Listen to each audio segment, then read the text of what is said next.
Hello student. So today we have discussed about the most important part of electrochemistry, cell constant. So what is the meaning of cell constant? How to determine the cell constant? Then how to measure the resistance of solution. Okay, resistance of solution. Generally, we have measured the resistance of electronic conductor. Electronic conductor means this is a conductor it exists in the solid state. Okay, if suppose this is a long uniform wire, then how to measure the resistance? You are already known how to measure the resistance of this solid state. Okay, what is the meaning of resistance? Resistance, it is the obstruction to the flow of current. It is called as resistance. So it is easily measured in electronic conductor. But how to measure the resistance of electrolytic conductor, or how to measure the resistance of electrolytic solution? Okay, electrolytic solution. Okay, so this most important part. So today we are discussing this lecture. Okay. So first discuss about what is the meaning of conductivity cell. आपण पाहू what is the meaning of conductivity cell. Step by step एक part cover करणार आहे याच्यामध्ये. What is the meaning of conductivity cell? What is the meaning of conductivity cell? Okay. So actually conductivity cell is a glass coated or glass container is immersed as a platinum. Okay, this actually is a part. This is a glass, and this glass is immersed in the platinum plate. This glass is immersed in platinum plate. The platinum plate. Okay. This is the terminal. So this is a platinum plate, and this platinum plate is coated by the platinum black. Okay.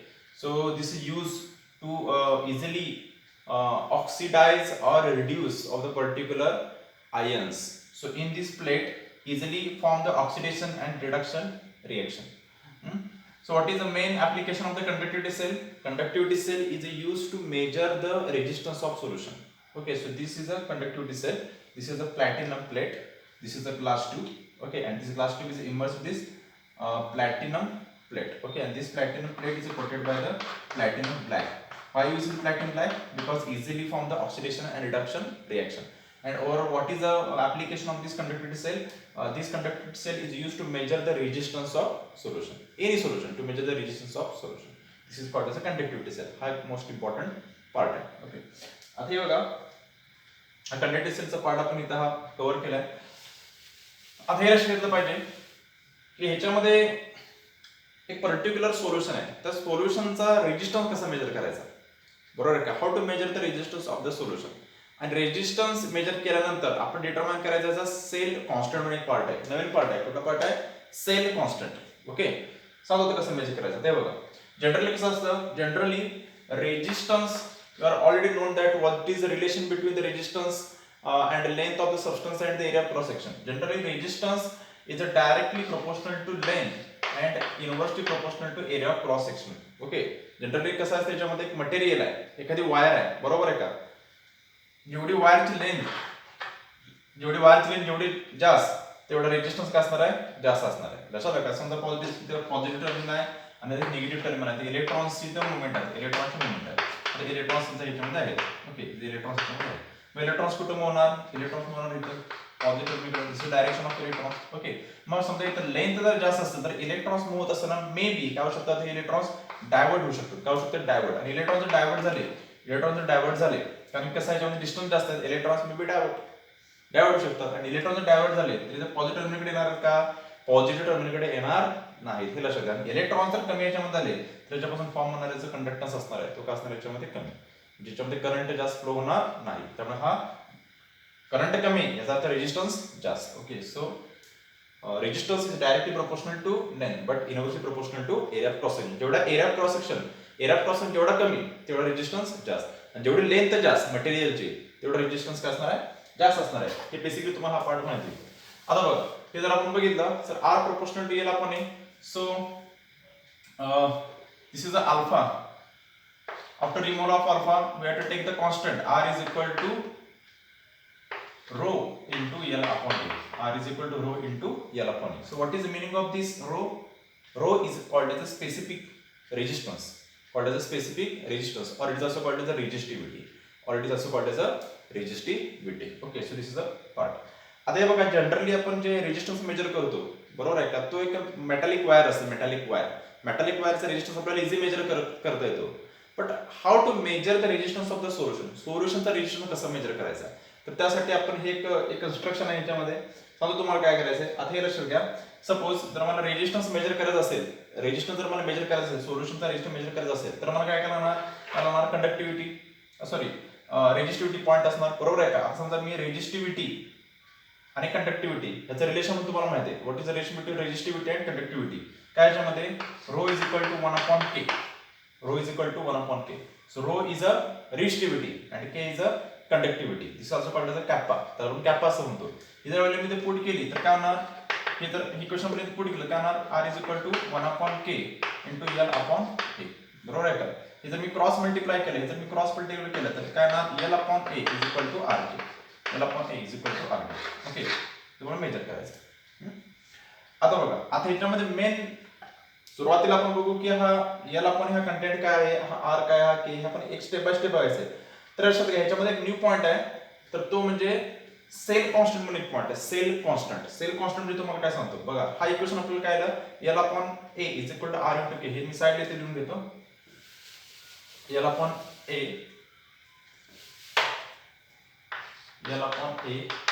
is equal to r into k. Okay, ही equation याच्यामध्ये आहे. Okay, next point is the cell constant. Cell constant म्हणजे तुम्हाला सांगतो, cell constant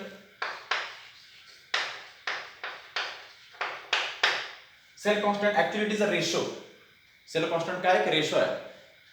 कोणाचा ratio आहे, cell constant is a ratio of length between the two electrodes and area of cross section of electrode. Generally कसं असतं, हा जे electrodes आहे, समजा हा कंटेनर आहे, आणि या कंटेनरमध्ये समजा इलेक्ट्रोड्स आहेत, ओके. समजा प्लॅटिनमचे इलेक्ट्रोड्स समजा कन्सिडर आहेत, इलेक्ट्रोड्स आहेत, बरोबर आहे का. तर याच्यामध्ये बघा, आता जनरली आपण याच्यामध्ये काय करतो, हे इलेक्ट्रोड्स आहेत, बरोबर आहे का. हा इलेक्ट्रोड मधलं हे जे डिस्टन्स त्याला आपण म्हणणार लेंथ. इलेक्ट्रोड म्हणजे काय झालं, लेंथ झाला. आणि हा इलेक्ट्रोडचा क्रॉस सेक्शन जो असणार आहे, क्रॉस सेक्शन एरिया जो असणार आहे, काय असणार आहे, क्रॉस सेक्शन एरिया, त्याला म्हणणार आपण ए असं म्हणणार, त्याला आपण म्हणणार ए.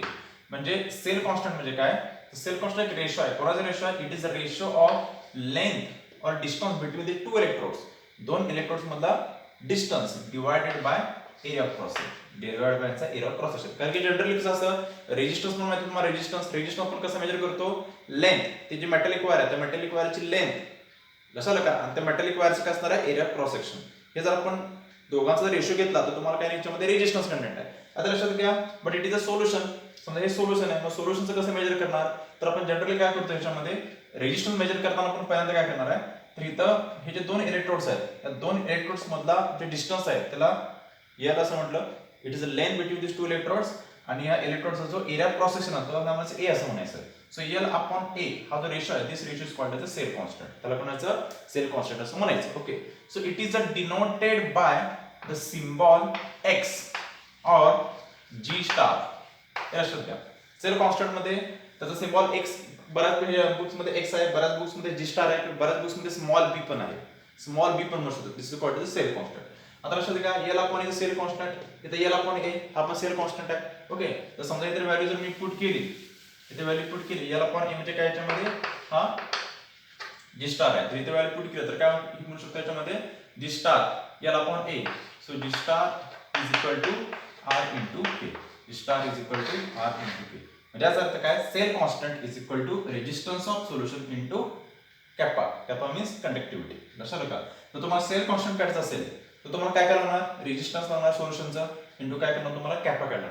ओके, पहिली गोष्ट म्हणजे आता जे लेक्चर आहे त्याच्यामध्ये दोन महत्त्वाचे फॅक्टर्स आहेत, how to calculate the cell constant and how to measure the resistance of the any electrolyte solution.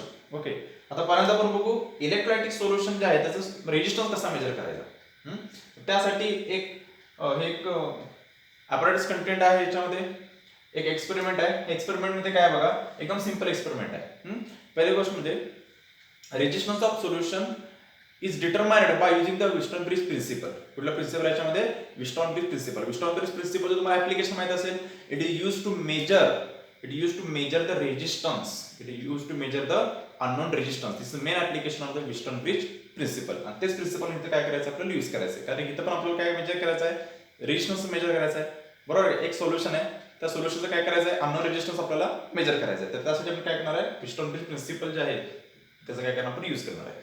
आता बघा सिंपल पॉईंट ह्याच्यामध्ये काय करायचं आहे, तर हे तुम्ही बघितला तर ह्याच्यामध्ये हा बीकर आहे, and this beaker, so we have to take 1 molar or 0.1 molar or 0.01 molar KCl solution.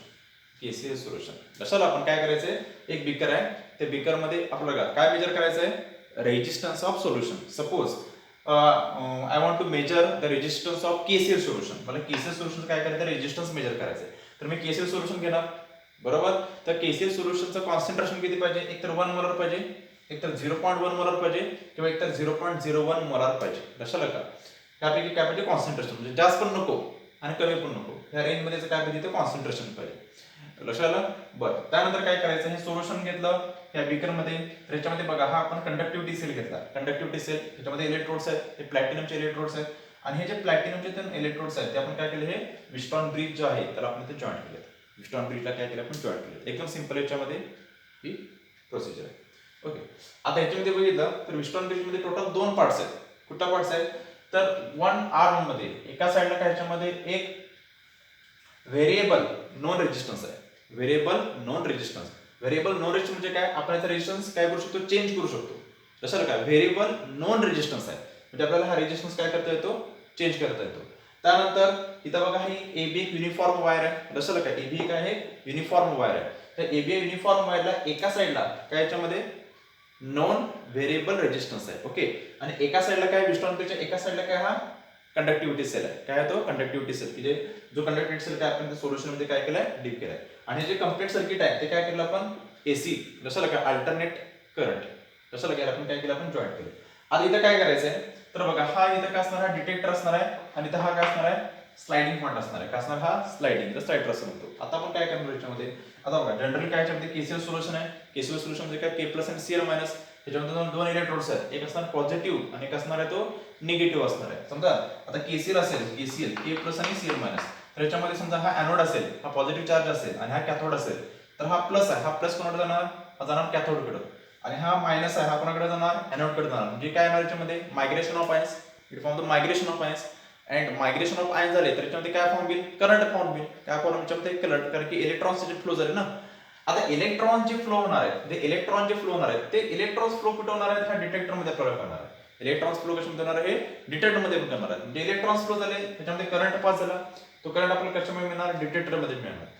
तर आपल्याला याच्यामध्ये मेजर काय करायचंय, रेजिस्टन्स मेजर करायचंय. मग काय करायचं, हा स्लाइडिंग पॉईंट आहे, हे स्लाइडिंग वायर जे आहे त्याच्यावर काय करायचं, AB युनिफॉर्म वायर जे आहे, AB युनिफॉर्म वायर, ते AB युनिफॉर्म वायर जे आहे त्याच्यावर काय करायचं, हा स्लाइडर आहे, तो स्लाइडर काय करायचा, म्हणजे पास करायचा. लक्षात का, मग हा स्लाइडर ह्याच्यावर येत असताना काय होणार, असा एखादा पॉईंट येईल, असं एखादा कुठं तरी याच्यामध्ये पॉईंट येईल की त्याच्यामध्ये जे डिफ्लेक्शन असणार आहे, डिफ्लेक्शन लक्षात का, ते काय दाखवणार, 0 दाखवणार. 0 डिफ्लेक्शन याचा अर्थ काय, त्याच्यामधून करंट पास झाला नाही, करंट पास झाला नाही, असं तुम्हाला कुठेतरी डिटेक्शन मिळेल. तसं एक डिटेक्शन पॉईंट मिळणार. म्हणजे काय करायचा, हा स्लाइडर आहे, तो ह्याच्यावर काय करायचा, प्रेस करायचा, AB वायरवर काय करायचा, प्रेस करायचा. प्रेस करत असताना कुठल्या तर एका पॉइंटला आपल्याला काय दाखवणार, इथं करंट काय दाखवणार, नल दाखवणार, नल पॉईंट दाखवणार. Null point means zero deflection. Null point means zero deflection. मग तिथे काय असणार, करंट 0 असणार आहे, आणि जिथे करंट 0 असणार तिथे त्याचं काय फॉर्म आपण मेजर करू शकतो, याची रेजिस्टन्स मेजर करू शकतो. समजा हा स्लाइडर आहे, ह्याच्यावर आपण प्रेस केला तर समजा तुम्हाला इथं पॉईंटवर काय दाखवला, करंट 0 दाखवला, तर इथं आपण त्याला म्हणायचं दिस इज पॉईंट C. तर आपण दिसणार पॉईंट C. लक्षात आलं, इथं आपण काय म्हणलं, पॉईंट C असं मेजर केलं. ओके, आता ह्याच्यामध्ये आपण काय करू, आपण Wheatstone ब्रिज प्रिन्सिपल जर फॉर्म्युला यूज करू. काय फॉर्म्युला याच्यामध्ये, रेजिस्टन्स ऑफ सोल्युशन अपॉन हे resistance of solution upon length of AC is equal to known variable resistance upon length of BC. बरोबर, क्रॉस मल्टिप्लाय करा, आपण काय पाहिजे, resistance of solution. So resistance of solution is equal to cross multiply केल्यानंतर length of AC upon length of BC into Rx. Rx is a known variable resistance. हे तुम्हाला माहित असणार आहे, Rx ची व्हॅल्यू माहित असणार आहे. Is non resistance, variable resistance.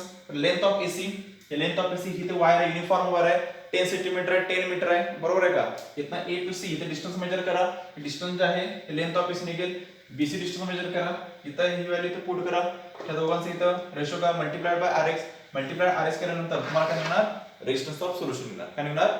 Resistance of solution. आणि हेच रेजिस्टन्स ऑफ सोल्युशन जर ही जी व्हॅल्यू आपण पुट केली आणि हे का कंडक्टिव्हिटी, ऑलरेडी कंडक्टिव्हिटी तुम्हाला सोल्युशनची माहित असते. ऑलरेडी तुम्हाला कंडक्टिव्ह सोल्युशनची माहित असते. हे दोन्ही जर व्हॅल्यू आपण पुट केला तर तुम्हाला काय निघेल? सेल कॉन्स्टंट निघेल. काय निघेल तुम्हाला? Sale constant. ओके, म्हणजे असं आपण काय मेजर करू शकतो?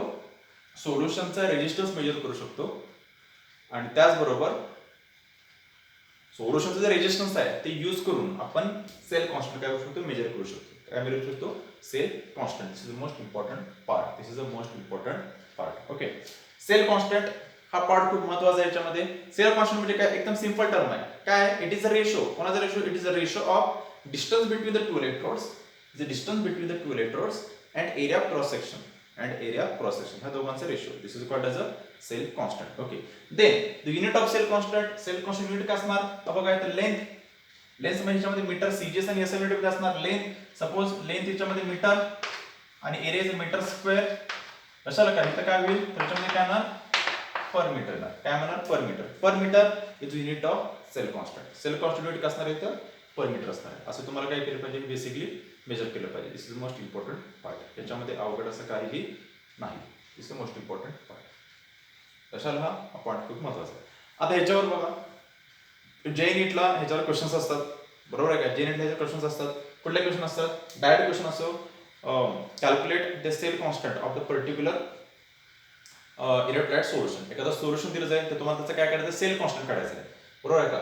आणि लक्षात का सेल कॉन्स्टंट काढायचं काय करणार? त्या सोल्युशनचा रेजिस्टन्स लागणार, बरोबर आहे का? आणि त्याचबरोबर काय लागणार? त्याची कंडक्टिव्हिटी लागणार. तुम्हाला कंडक्टिव्हिटी माहिती आहे, तुम्हाला रेजिस्टन्स माहिती आहे. So you are easily calculate the cell constant. तुम्ही काय करू शकता? सेल कॉन्स्टंट इझिली काय करू शकता? कॅल्क्युलेट करू शकता. दिस इज मोस्ट इम्पॉर्टंट पार्ट. त्याच्यामध्ये अवघड असं काही नाही. ओके, आणि ह्याच्या पुढचा एक प्लस पॉईंट असणार आहे तो म्हणजे measurement of the conductance. Okay, conductance measure आहे. कंडक्टन्स म्हणजे तुम्हाला माहिती आहे what is meaning of conductance? Conductance means it is a reciprocal of resistance. Conductance means it is a reciprocal of resistance. Conductance, conductance G. Conductance means it is a reciprocal of resistance.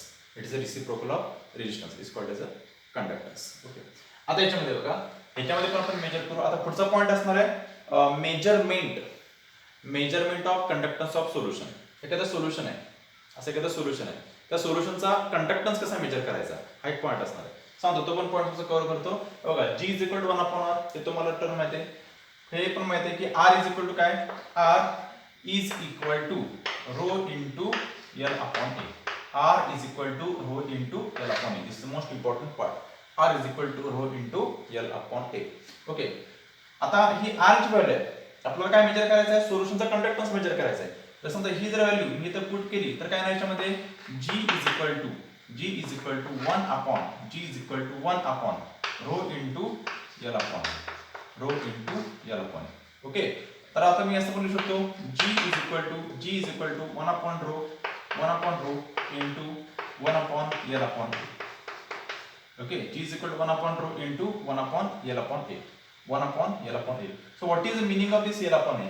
L upon means L is a distance between the two electrodes and what is A is a area of cross section.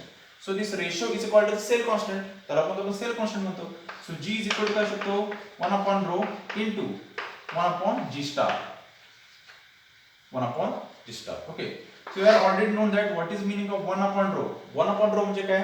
1 upon rho means 1 upon this resistivity. Okay, and the inverse of resistivity is called as a conductivity. त्यामुळे मी 1 upon rho च्या ऐवजी काय लिहू शकतो?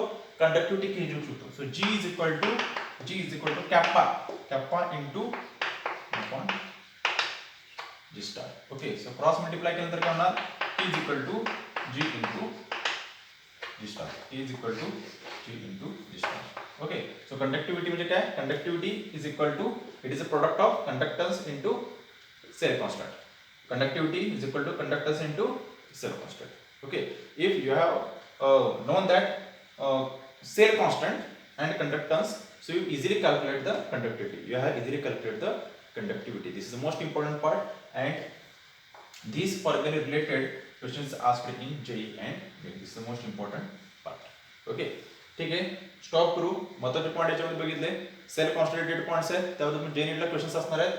हा जे equation आहे ह्याच्यात तुम्हाला जे नीटला क्वेश्चन्स असणार आहेत. एकदम हा सिम्प्लिफिकेशनचा पार्ट आहे, व्यवस्थित लक्षात ठेवा. Okay, so today we have to stop.